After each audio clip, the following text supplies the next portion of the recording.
My parents crashed my house, closing demanding to be added to the deed of the first home I ever bought. I was signing papers when they barged in like they owned the place. What happened next? Destroyed them completely.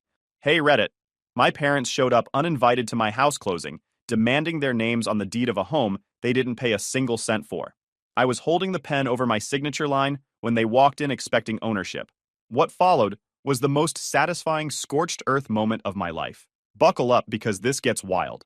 I'm Brett, 32 male, and I need to start by explaining exactly what kind of people my parents are. Not the sanitized version you tell coworkers, but the raw truth about two individuals who treated having a kid like making an investment they expected dividends on for life. Picture this. September 14th, 2023. I'm sitting in a title company office in downtown Denver, about to close on my first house. Not an apartment, not a condo, but an actual house with a yard and a mortgage and everything that comes with being a real adult. I'm talking about a modest 3-bedroom ranch in Washington Park. Nothing fancy, but in this market, the $850,000 price tag felt like robbery compared to what similar properties were going for. I'd just turned 32 2 months earlier, finally pulling in $214,000 annually as a senior logistics coordinator for a major energy company based in the Denver Tech Center. The job was demanding but paid well, and after years of grinding, I'd saved up enough for a solid down payment. The house itself was classic 1950s Denver. Red brick exterior, original hardwood floors that just needed refinishing, a finished basement I planned to convert into a home office, and a backyard that faced west toward the mountains. After years of throwing away $2,800 monthly on rentals, with paper-thin walls and neighbors who treated every night like New Year's Eve, this felt like the finish line. I'd worked 14 straight years since turning 18 to get here. No family money, no trust fund, no rich uncle leaving me a windfall. Just pure hustle, smart decisions, and refusing to quit even when things got brutal. The title agent, a professional woman in her late 40s with reading glasses and a no-nonsense attitude, had just handed me the final documents when it happened. The door to the conference room burst open. No knock, no announcement, just the door slamming against the wall like someone was raiding the place. My mother waddled in first. At 59, she'd perfected this expression somewhere between fake cheerfulness and barely concealed resentment.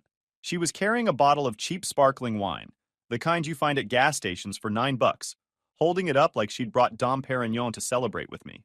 My father trailed behind at 62, hands shoved in the pockets of cargo shorts that had stains I didn't want to identify. His eyes were already scanning the room with that calculating look he got whenever he was sizing something up for potential profit. They didn't wait for introductions or acknowledgement that they'd just crashed a private business meeting. Mom plopped the bottle on the closing table like she was delivering the crown jewels. "Congratulations, honey! We heard from your cousin on Facebook that you're buying a house. This is huge news." Dad nodded, already pulling out his cracked phone screen to apparently document this moment. "Yeah, kid, really proud of you. Now about the deed, though. We figured since we're family, you should add us as joint tenants. You know, for protection, in case something happens to you." The title agent froze mid-sentence, her pen hovering over a form she'd been reviewing. The temperature in the room seemed to drop about 20 degrees. I just stared at them. The whole office smelled like stale coffee and whatever cheap perfume my mother had been wearing since I was a teenager. The fluorescent lights hummed overhead. Time seemed to slow down as my brain tried to process what had just happened. "Excuse me?" I said, keeping my voice way calmer than I actually felt. Mom waved her hand dismissively, those acrylic nails she couldn't really afford clicking together. "Oh, come on, Brett. We've always talked about this. Family helps family, right? You wouldn't even be here without us raising you. And Denver real estate has gone up something like 42% since the start of things. Really smart to have our names on the property, too. That way, if something happens to you, it stays in the family where it belongs." Dad leaned forward on the table like he already owned part of the place. "Exactly. And honestly, son, we've been struggling lately. My back's been terrible since that injury years ago. Still waiting on disability approval. The payments on our RV are eating us alive. This could really help secure our retirement." I actually laughed. Not a polite chuckle, but the kind of laugh that comes from somewhere deep and cuts through nonsense like a hot knife. The title agent cleared her throat and excused herself, practically running out of the room to check on some paperwork. That's when the masks came completely off. Mom's fake smile vanished instantly. Her eyes, those cold, calculating eyes that could spot a clearance sale from 50 yards away, narrowed into slits. "Don't play games, Brett. We know exactly how much you make. Your cousin showed us that LinkedIn post about your promotion last quarter. 214,000 plus stock options and bonuses. You really think you get to keep all that after everything we sacrificed for you? Dad jumped in, voice rising with that entitled edge I'd heard my whole life. We raised you for 18 years. That's at least $388,000 in today's dollars, and that's being conservative. Just food, clothes, and basic shelter. You owe us, son. This is how you pay it back. There it was. The ledger. The running tab they'd been keeping since the day I was born. Let me take you back so you understand exactly what kind of people I'm dealing with here. I was 6 years old when my mother first gave me the speech about how much my existence cost them. It was Christmas 1997. I'd asked for a PlayStation like the other kids at school had. Instead, I got a used Game Boy Color, not even new, used, and a 3-hour lecture about financial responsibility and how much raising a child actually costs. She had a notebook, an actual spiral notebook where she tracked every expense related to me. Food, clothes, school supplies, haircuts. Everything had a price tag and was added to my invisible debt. By the time I was 12 and asked if I could play soccer, my dad sat me down with a calculator and showed me line by line how much they'd invested in me versus what kids in foster care got for free. The cleats I wanted? Too expensive. But more importantly, I should be grateful for what I already had, because most kids didn't get what I got. At 15, I started mowing lawns in the neighborhood to earn my own money. Every dollar I made went into what they called Brett's College Fund, a savings account in my name that they controlled. By the time I needed SAT prep books and application fees, that account had mysteriously been emptied. The money had gone to other important family expenses that were never explained. They weren't actually poor, by the way. That's the thing that makes this whole situation even more infuriating.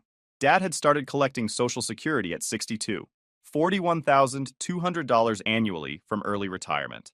Mom worked part-time as a cashier at the local grocery store, making around $18,000 yearly, though she constantly threatened to quit because her feet hurt, and the managers were always on her case about nothing.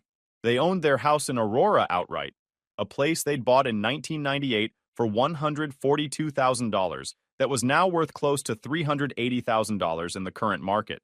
But they refused to downsize or tap that equity because property values always go up and we might need it someday. Instead, in 2019, they took out a $72,000 loan at nearly 9% interest to buy a ridiculous RV. Their reasoning? We deserve to see America before we die. Meanwhile, during my college years, I was eating ramen noodles 4 nights a week while working 36 hours weekly at a retail job and carrying 18 credit hours. I graduated debt-free only because I hustled for every scholarship and grant I could find. Applications they never helped me fill out, deadlines they never reminded me about, essays they never proofread. Every achievement in my life came with a side of resentment from them. Good grades? Well, school was always easy for you. Got into a good college? Must be nice having those opportunities we never had. Landed my first real job? Hope you remember who raised you when those paychecks start coming in. The financial manipulation never stopped. It just evolved into something more sophisticated. After college, when I got my first apartment, they'd call with emergencies every few months. Each call followed the same script. The car needed repairs they couldn't afford. Always something catastrophic like a transmission or engine work. Medical bills they couldn't pay. Co-pays and prescriptions that somehow always landed during the exact week I got my paycheck. The RV payment was late, and they were facing repossession. This happened at least 4 times a year, despite me knowing they received consistent Social Security deposits. Each time, they'd guilt me into sending money I could barely spare. Money that disappeared into their black hole of poor financial decisions, without any accountability or gratitude beyond a perfunctory text message. I kept track, though. Every dollar I sent them over the years, I documented in a spreadsheet with dates, amounts, and their stated reasons. By the time I was 30, I'd given them close to $28,000 in emergency loans that were never repaid and never even acknowledged as loans. $28,000 that could have been my house down payment years earlier. The worst part? Watching them post photos on social media of restaurant dinners, new purchases, casino trips with friends, all while claiming poverty to me. They'd eat at steakhouses on Friday, then call me Monday morning, saying they couldn't afford groceries. The disconnect between their lifestyle and their claimed financial situation was staggering. When I finally stopped sending money around age 29, the calls got nastier.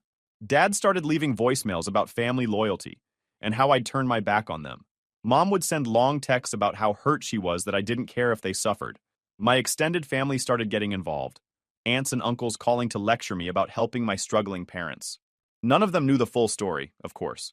Just the version my parents told them about their ungrateful son who made good money, but refused to help his poor, struggling parents.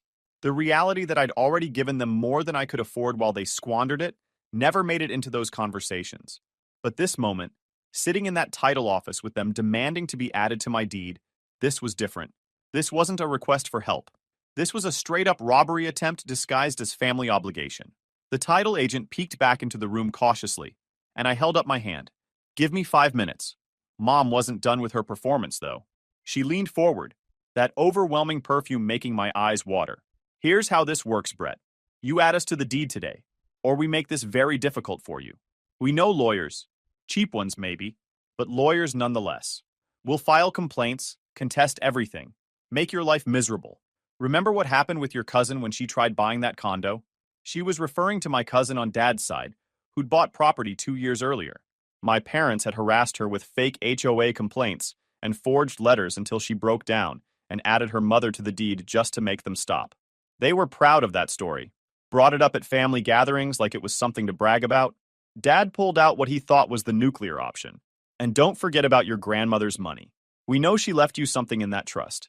Your mother has blood rights to that inheritance. We can fight this in court. That's when I smiled, really smiled for the first time since they'd walked in, because they had no idea what was actually coming. My grandmother, Dad's mother actually, was named Dorothy Campbell. Born in 1937 in rural Colorado during the tail end of the Depression, she'd come to Denver in 1962 with $400 to her name, a third-grade education, and determination that could move mountains. She'd spent 40 years cleaning houses in the wealthy neighborhoods of Cherry Creek and Hilltop, making a living wage while being treated like she was invisible by the people whose toilets she scrubbed and whose floors she mopped. I remember her telling me stories about those early years, how she'd take 2 buses to get to work because she couldn't afford a car, how she'd bring her lunch in a paper bag because buying food in Cherry Creek cost more than she made in an hour, how the wealthy families would leave cash on the counter instead of handing it to her directly, like physical contact with the help might somehow taint them. But Grandma Dorothy was smart, really smart in ways that had nothing to do with formal education. She watched those wealthy families closely, listened to their conversations about investments and real estate while she cleaned their kitchens, read their discarded Wall Street journals while taking out their trash, taught herself about property values and market trends using their own abandoned resources. She bought her first duplex in the Five Points neighborhood in 1978 for $48,000 cash, money she'd saved literally in coffee cans hidden around her tiny apartment because she didn't trust banks after growing up during the Depression. That duplex generated rental income that she lived on while saving every other penny from her cleaning jobs, refusing to touch the principal. The wealthy families she worked for thought she was just another uneducated cleaning lady. They had no idea she was building an empire one property at a time, while they spent their inherited wealth on things that depreciated. Over the next 37 years, she bought, renovated, and flipped properties across Denver. She learned to spot undervalued neighborhoods before they gentrified, knew which areas were about to boom based on infrastructure development and business investment patterns she observed. By 2015, she owned 11 properties scattered across the city, all paid off completely, worth a combined $4.8 million when she passed away in March 2018. She'd accomplished more with a third-grade education and a mop than my parents had accomplished with every advantage I'd never had. My mother had been counting on that inheritance since Grandma's first cancer diagnosis in 2014. I'd overheard the conversations, Mom and Dad discussing how they'd split the money, what they'd buy first, how their financial problems would finally be over. But Grandma Dorothy saw right through them. She'd watched how they treated me my entire childhood, watched them keep a ledger of how much my existence cost, watched them guilt me for having basic needs, watched them take credit for my achievements while simultaneously resenting that I'd succeeded. 6 weeks before she died in February 2018, at 80 years old and sharp as ever despite the cancer, she called her estate attorney. His name was Walter Harrison, a guy who'd handled her property transactions for decades and who she trusted completely. Together, they set up an irrevocable trust, $1.2 million in cash and securities, to be held in trust and dispersed to me on my 30th birthday, July 2021. The remaining properties would be sold, with proceeds split between 3 charities she'd supported for years, and my cousin on mom's side who had actually spent time with her during her final years. My parents were left exactly $1 each, the legal minimum required to prevent contest claims that the will was invalid due to accidentally forgetting someone. They tried to contest it anyway, spent $38,000 on a probate lawyer who took their money and accomplished absolutely nothing. The judge threw out their case in 22 minutes, citing clear evidence that Grandma had been of sound mind and had made her wishes explicitly clear. The 20% down payment on my house, that $170,000 check I'd written, came directly from that trust disbursement when I turned 30. Sitting there in the title office, watching my parents try to intimidate me into adding them to my deed, I reached into my briefcase and pulled out an envelope I'd been carrying every single day since the closing date was set. Cream-colored paper with a gold seal from Harrison and Associates law firm. "This," I said calmly, placing it on the table between us like laying down a royal flush, "is why you will never ever touch this house or anything else I own." Mom snatched the envelope first, her acrylic nails tearing into it while Dad crowded over her shoulder. Page 1. Irrevocable Trust of Dorothy Campbell. Beneficiary, Brett Thomas Campbell only. Page 2 contained the clause that Grandma had specifically added after my parents tried to move into her house in 2017 under the guise of taking care of her. The language was simple and devastating. In the event my son Richard Campbell or his wife Patricia Campbell attempt to interfere with, contest, or make any claim against this trust or any assets purchased using trust funds, including but not limited to real property, they shall be deemed to have predeceased me for all purposes of distribution. Page 3 detailed how the $170,000 down payment could be traced directly to the trust, making the property completely untouchable under the no contest clause. Mom's face went from red to purple to almost white in the span of 10 seconds. "This is fake! Your grandmother would never... She wouldn't do this to her own family." "Call Walter Harrison," I said, sliding his business card across the table. "He's expecting another call from you, actually. Though I should mention he's charging $400 an hour for consultation now." Dad exploded, slamming his fist on the table hard enough to make the paperwork jump. "You manipulative little..." He caught himself barely. "You poisoned her against us. Turned her against her own son." "Actually," I said, my voice deadly calm, "she poisoned herself against you. Remember Christmas 2016 when you told her that if she didn't add you to her property deeds, you'd have her declared incompetent and put in a nursing home? She recorded that conversation. It's Exhibit C in the trust documentation." The color drained from both their faces like someone had pulled a plug. The title agent came back in, her professional mask firmly in place, but her eyes showing she'd heard everything through the door. "Mr. Campbell, are we proceeding with closing today? Just your name on the title as originally planned?" "Yes," I said, picking up the pen with a flourish. "Brett Thomas Campbell, sole owner." I signed my name on every document that needed a signature. Each stroke of the pen felt like freedom. Mom started crying, those practiced sobs she'd perfected over decades of manipulating people. The kind that sound genuine until you've heard them 1,000 times and realize they only come out when she's not getting her way. "How can you do this to your own mother? After I carried you for 9 months? After everything we sacrificed?" "You carried me for 9 months," I replied, still signing paperwork without looking up. "Then spent the next 32 years trying to collect interest on that investment. Consider the account closed." They left about 20 minutes later after the title agent had security escort them from the building. I could hear Mom screaming in the parking lot about elder abuse and threatening to sue everyone in sight. I walked out of that office with keys to my house, jangling in my pocket. The title agent shook my hand and quietly said, "Congratulations. And for what it's worth, you handled that better than most people would have." That night, I walked through my empty house. No furniture yet, just echoes and possibilities. I stood in the backyard, watching the sunset paint the mountains orange and pink, and felt lighter than I had in years. But of course, this being my parents, the story doesn't end there. 3 months later, on December 28th, 2023, someone knocked on my door. I opened it to find a process server holding papers. My parents were suing me. The lawsuit was absolutely insane. They claimed I'd exercised undue influence over Grandma Dorothy, that she'd been senile and incompetent when she signed the trust documents, that the entire trust was invalid and should be thrown out. They wanted the court to declare that my house had been purchased with fraudulent funds and force its sale, with proceeds split 3 ways between them and me. They'd found a lawyer willing to take the case on contingency, some guy who advertised on bus benches and had a 1-800 number. The hearing was set for June 11th, 2024, in Arapahoe County Court. I hired Walter Harrison for $15,000 to defend the case. Money well spent, as it turned out. The months leading up to the hearing were a masterclass in harassment that would have impressed a professional stalker. My parents sent certified letters weekly, thick envelopes that required my signature, each one filled with increasingly desperate and contradictory claims. One week, I was a manipulative monster who'd brainwashed Grandma. The next week, I was a confused young man who didn't understand the complexity of family obligations. They couldn't keep their story straight, but they kept the pressure constant. They left voicemails that ranged from apologetic sobbing to outright threats. Mom would call from unknown numbers. I'd block one, and she'd call from another the next day, leaving messages about how this was killing her, how she couldn't sleep, how the stress was destroying her health.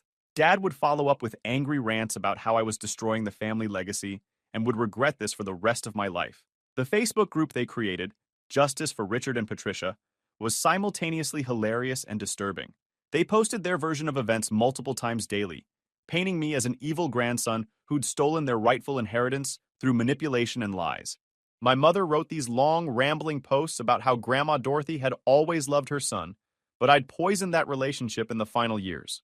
The group attracted about 30 members, mostly distant relatives and family friends who didn't know the full story.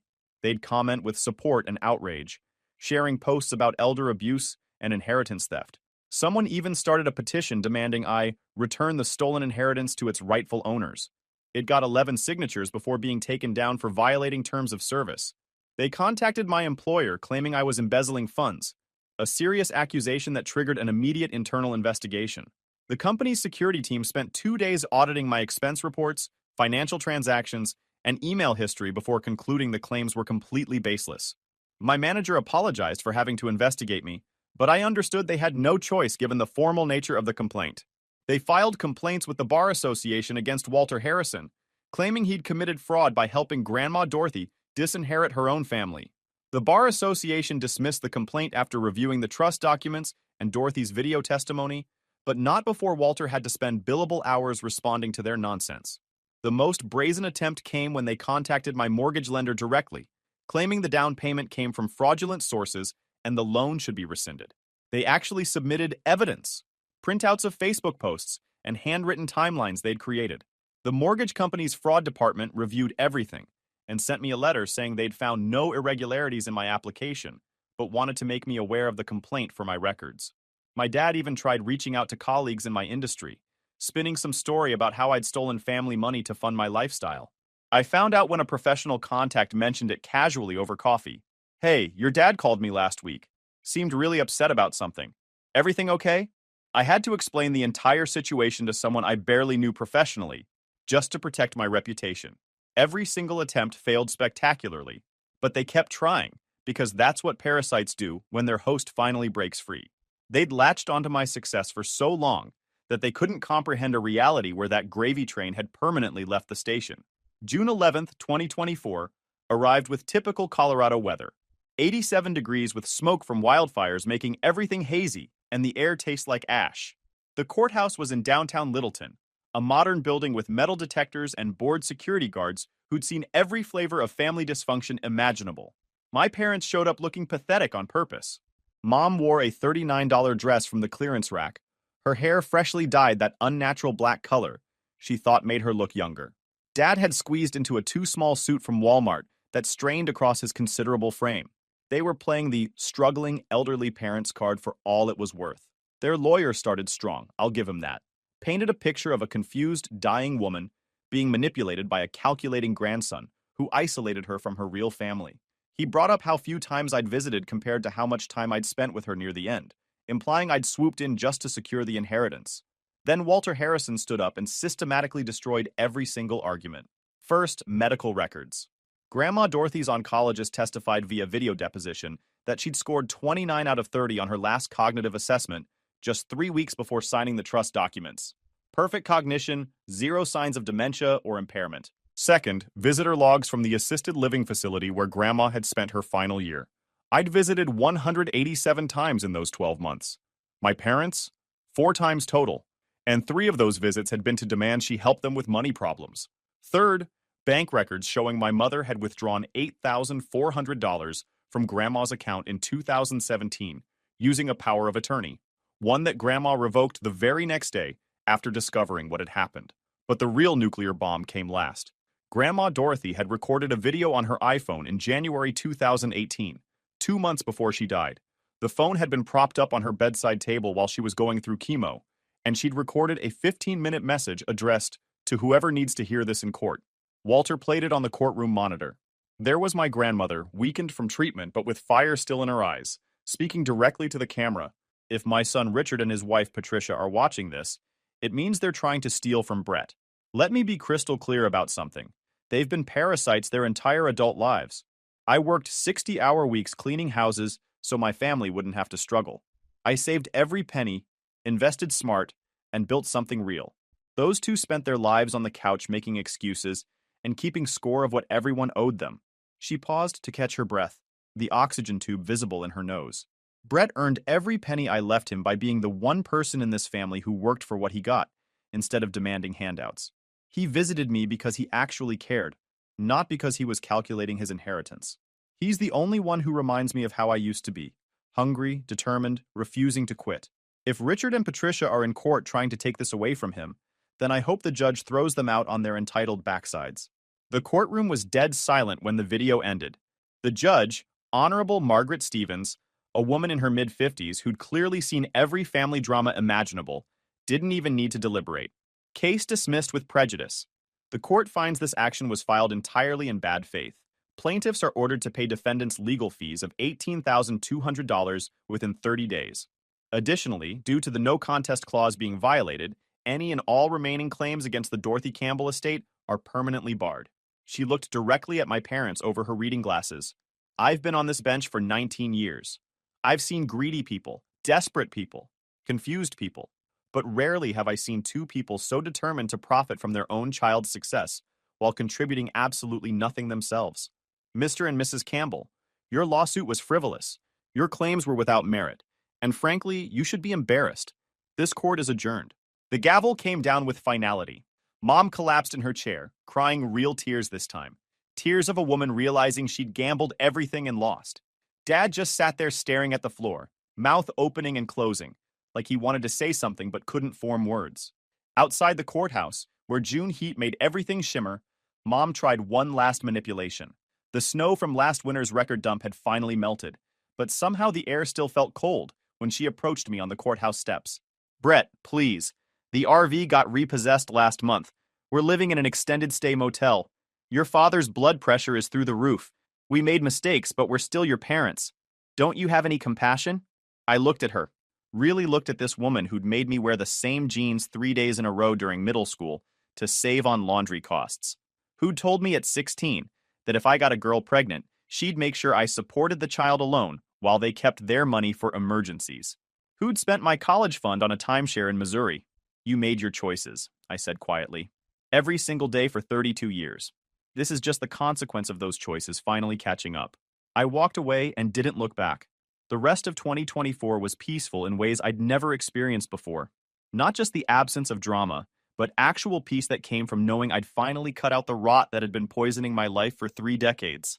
That fall, I finished renovations on the house that had become more than just a building. It was proof that I could build something lasting without their involvement. I spent $42,000 on a complete kitchen remodel with granite counters, custom cabinetry, and that 6-burner gas range I'd dreamed about since watching cooking shows as a kid. The kitchen became my favorite room, the place where I'd make Sunday dinners that filled the house with smells of food cooked with care rather than obligation. Built a deck for $28,000 that gave me those mountain views I'd been chasing since I first moved to Denver. I'd spend mornings out there with coffee, watching the sunrise paint the peaks orange and pink, feeling gratitude for a view my parents would never share because they'd burned that bridge themselves. Each improvement felt like building my life on a foundation that was actually stable. The house became a reflection of who I was without their constant criticism and demands. Organized, thoughtfully designed, invested in for the long term, rather than bled dry for short-term convenience. My younger sister Jenny moved into the basement apartment after graduating from nursing school. I let her stay rent-free while she saved up for her own place, something our parents would never have done for either of us, without attaching strings and keeping a ledger of what we owed them. Jenny and I had always been close despite the chaos of our upbringing. She'd been 12 when I left for college, and I tried to shield her from the worst of our parents' dysfunction, even though I was barely keeping my own head above water.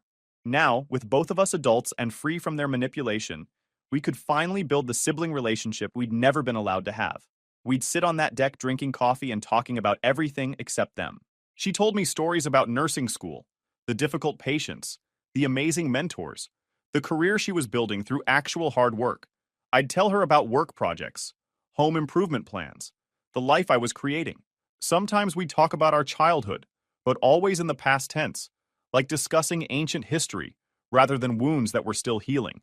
She'd cut contact with our parents too, after seeing how the lawsuit went down, after watching them try to destroy me in court, after realizing that blood relation didn't make someone family if they couldn't show basic human decency.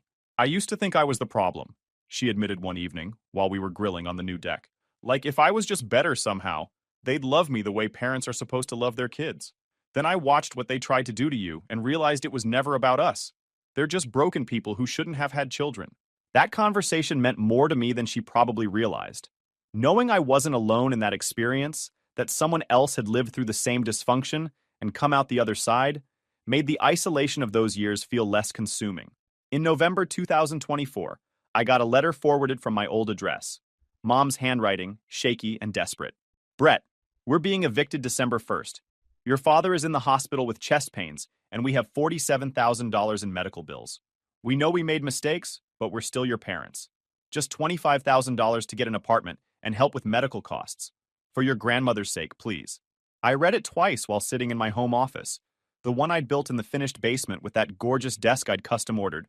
Then I took it to the fireplace, a beautiful stone fireplace I'd installed for $12,000, and watched the paper curl and blacken while the fire consumed it. Some fires destroy things, others cleanse them. 18 months later, in March 2026, I married Kelly, a third-grade teacher from Park Hill with freckles and a laugh that could light up a room. We got married in my backyard under the aspen trees I'd planted, their leaves just starting to bud with spring growth. Jenny was my best woman. My cousin who'd actually cared for Grandma Dorothy flew in from New Mexico. Not a single toxic relative got an invitation. Sometimes at night, when the house is quiet except for Kelly's breathing and our dog sleeping at the foot of the bed, I think about September 14th, 2023. How close I came to letting them guilt me into giving up even a piece of what I'd earned. But Grandma Dorothy's voice still rings clear in my memory. You earned this by not becoming them. The mortgage is paid off now. Extra principal payments from work bonuses made that happen 2 years early. The trust fund has grown to $1.8 million through conservative investments. I volunteer coaching youth sports and mentor kids from broken homes through a local nonprofit that teaches financial literacy. I'm living the life my parents said was impossible unless I helped family by sacrificing my own future for their comfort. And every single time I turn my key in that lock, my door, my house, I smile. Because some people don't just take out the trash. They burn the whole dumpster and build something beautiful on the ashes. The extended family has gotten very quiet over the past 2 years. Nobody asks me to family gatherings anymore, which suits me fine. The few relatives who've reached out have done so to quietly apologize for not speaking up sooner about my parents' behavior. Apparently everyone saw it, but nobody wanted to get involved. My parents are still alive as far as I know, living in some subsidized housing in Aurora, surviving on Dad's Social Security and whatever help they can get from the few relatives who still take their calls. Someone told me Dad tried to get a reverse mortgage on their house, but got denied because his credit is destroyed from the lawsuit costs and unpaid debts. Mom supposedly tried to write a tell-all post on Facebook about her ungrateful son, but it got taken down when someone reported it as harassment. I don't check on them. Don't ask about them. Don't send Christmas cards or birthday wishes. They wanted to treat family like a balance sheet? Fine. The account is closed, and they're permanently in the red. Kelly sometimes asks if I ever think about reconciling. She's got parents who actually love her unconditionally, the kind who show up to everything, who celebrate her successes without resentment, who help without keeping score. She doesn't quite understand what it's like to be raised by people who see you as an investment rather than a human being, but she's trying to understand, which is more than I can say for most people. I tell her the truth. Some relationships aren't worth salvaging. Some people will drain you dry if you let them, and the only way to survive is to cut them off completely before they bleed you out entirely. She struggled with that concept at first. Came from a loving home where conflicts got resolved through honest communication and mutual respect. The idea that parents could be so fundamentally broken that they weren't worth the effort to repair things didn't compute in her worldview. Then I showed her some of the old letters and messages from before the lawsuit, the guilt trips, the threats, the careful manipulation disguised as concern. Her exact words after reading through just a sample were, "These people are absolutely insane." "They're not insane," I'd corrected her. "They're just completely self-absorbed and entitled. Insanity would almost be easier to forgive because it wouldn't be a choice. They chose to be this way every single day for decades." She gets it now. Doesn't push anymore about potential reconciliation or family healing. Accepted that some wounds don't heal, they just become scars you learn to live with. Last month, I got a LinkedIn message from my dad's sister, an aunt I haven't spoken to in years. She wanted to let me know that Dad had a heart attack, but survived. She thought I should know in case I wanted to reach out and extend an olive branch during this difficult time. The message was carefully worded to make me feel guilty without directly saying I should feel guilty. Classic family manipulation technique that I'd grown immune to over the years. I read the message 3 times, considered my response carefully, then deleted it without replying. Guys, we are so close to hit 100,000 subscribers on this channel. If you are not subscribed to the channel, please consider subscribing. It really helps hit that 100,000 mark. Thanks for making this dream come true.